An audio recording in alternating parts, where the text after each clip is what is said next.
اعوذ باللہ من الشیطان الرجیم بسم اللہ الرحمن الرحیم وَلَئِنْ أَتَيْتَ الَّذِينَ أُوتُوا الْكِتَابَ بِكُلِّ آيَةٍ مَا تَبِعُوا قِبْلَتَكَ وَمَا أَنْتَ بِتَابِعٍ قِبْلَتَهُمْ وَمَا بَعْضُهُمْ بِتَابِعٍ قِبْلَةَ بَعْضٍ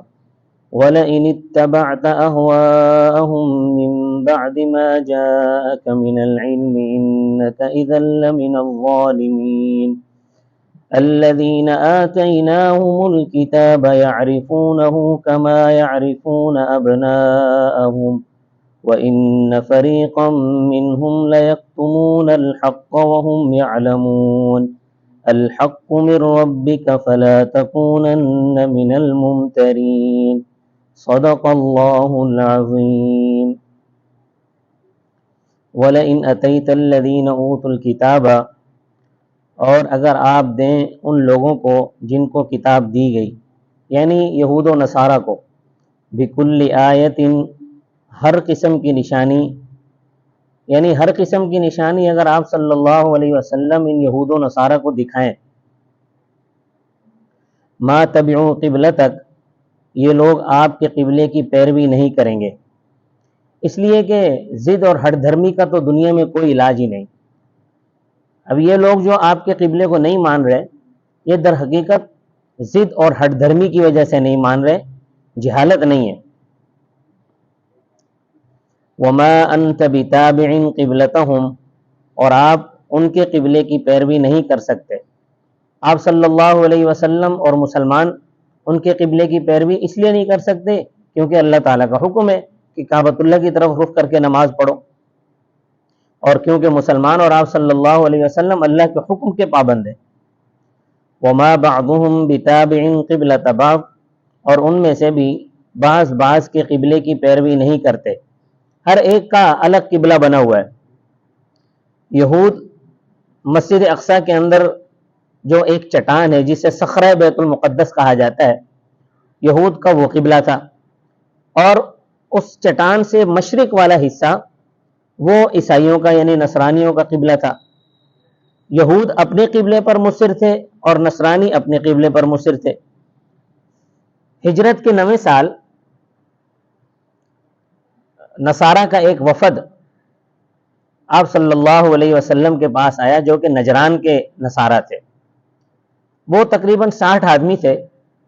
تو حضرت صلی اللہ علیہ وسلم نے صحابہ کرام سے مشورہ کیا کہ 60 آدمیوں کا ایک جگہ پر ٹھہرانا، اس کا تو ہمارے پاس کوئی بندوبست نہیں ہے، کیونکہ آج کے دور جیسی کوٹھیاں تو نہیں تھیں کہ جہاں پر ہزاروں آدمی اندر آ جائیں، سادہ دور تھا، چھوٹے چھوٹے مکانات تھے، چھوٹی چھوٹی جگہیں تھیں۔ آپ صلی اللہ علیہ وسلم نے فرمایا اس طرح کرو کہ 2 3 آدمی تقسیم کر لو تاکہ ان کو سہولت رہے گی اور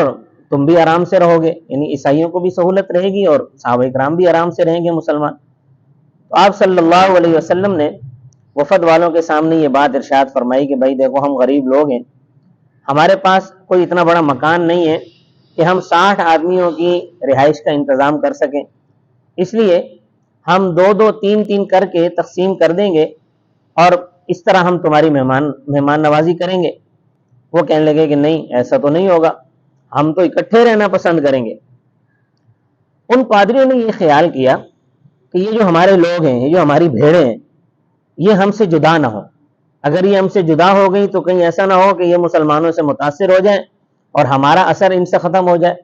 تو وہ یہ چاہتے تھے کہ ہمارا اثر ہی ان پر رہے۔ تو آپ صلی اللہ علیہ وسلم نے انہیں فرمایا کہ پھر تو مسجد کے علاوہ ہمارے پاس کوئی جگہ نہیں ہے کہ ہم تم 60 آدمیوں کو ٹھہرا سکیں۔ تو وہ کہنے لگے کہ ہم مسجد میں ہی رہیں گے۔ تو چنانچہ وہ 60 آدمی عیسائیوں کا جو وفد تھا وہ مسجد میں ٹھہرایا گیا۔ وہ کہنے لگے کہ ہم نے اپنی نماز بھی پڑھنی ہے۔ آپ صلی اللہ علیہ وسلم نے فرمایا کہ پڑھتے رہو اپنی نماز۔ چنانچہ وہ مسجد نبوی میں اپنے قبلے کی طرف رخ کر کے نماز پڑھتے رہے۔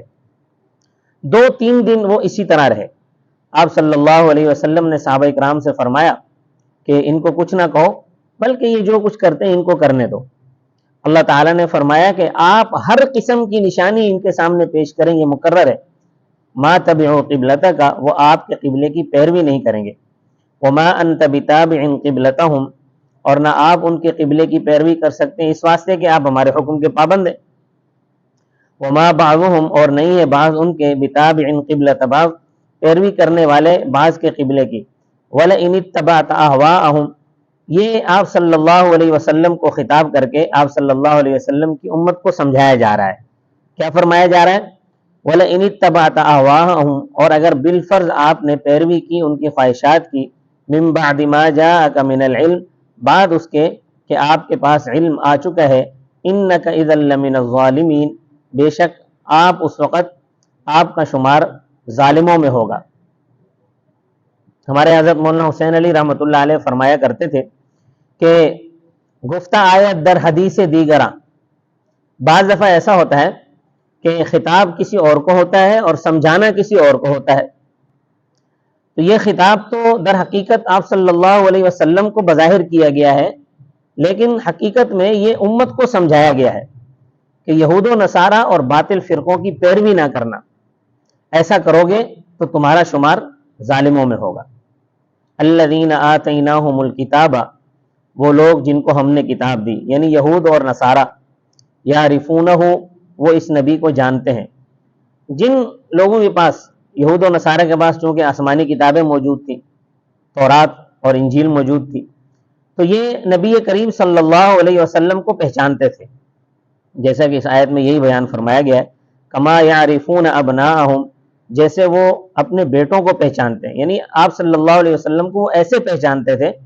جیسے اپنے بیٹوں کو پہچانتے ہیں۔ اس آیت کریمہ کی تفسیر میں بہت سی تفسیروں میں، حتیٰ کہ جلالین تک میں موجود ہے کہ حضرت عبداللہ بن سلام رضی اللہ تعالیٰ عنہ، جو پہلے یہودی تھے پھر مسلمان ہوئے، انہوں نے یہ الفاظ کہے کہ یہ شک تو ہو سکتا ہے کہ ہماری بیویوں نے کچھ خیانت کی ہو، لیکن حضور پاک صلی اللہ علیہ وسلم کے بارے میں ہمیں کوئی شک نہیں ہو سکتا، بلکہ آپ وہی پیغمبر ہیں، آپ کی صفات پہلی کتابوں میں بیان کی گئی ہے۔ یہ حضرت عبداللہ بن سلام کا بیان ہے۔ ایسے لوگ بھی تھے اور ان کے خلاف بھی تھے جن کا ذکر قرآن کریم نے کچھ اس طرح کیا، فرمایا وَإِنَّ فَرِيقًا مِّنْهُمْ، اور بے شک ایک گروہ ان میں سے، لَيَكْتُمُونَ الْحَقَّ، البتہ حق کو چھپاتا ہے، وَهُمْ يَعْلَمُونَ، حالانکہ وہ جانتے ہیں، ساری نشانیاں ان کے سامنے، وہ جانتے ہیں کہ یہ وہی پیغمبر ہیں جنہوں نے آنا تھا، مگر ضد کا شکار ہو گئے، اور ضد کا دنیا میں کوئی علاج نہیں ہے۔ اللہ تعالیٰ فرماتے ہیں الحق من ربک، حق تیرے رب کی طرف سے ہے، فلا تکونن من الممترین، پس آپ ہرگز نہ ہو شک کرنے والوں میں سے، یعنی یہود و نصارہ جو یہ آپ کو نہیں مان رہے،